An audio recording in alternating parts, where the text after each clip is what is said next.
So yo mga kabakal, another welding, another day. Andito tayo sa loob ng box. Nag-root pass tayo mga kabakal na merong ceramic backing tape sa ilalim. Kung tawagin dito sa Japan ay orate. Tamang root pass lang mga kabakal. Ipapass forward ko na yan kasi ang haba ng video. Isang mabilisang welding lang mga kabakal. Pagtapos ko dyan, capping.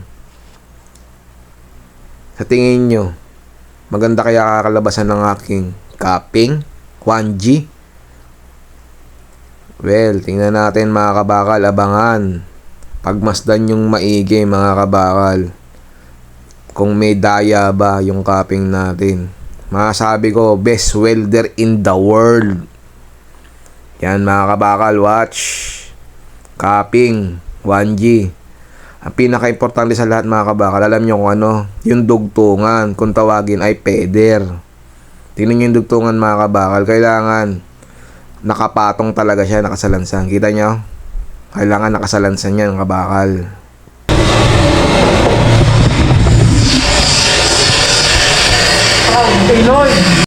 Ito pa yung dugtungan mga kabakal, yung peder kung tawagin. Pagmasdan nyo maigi.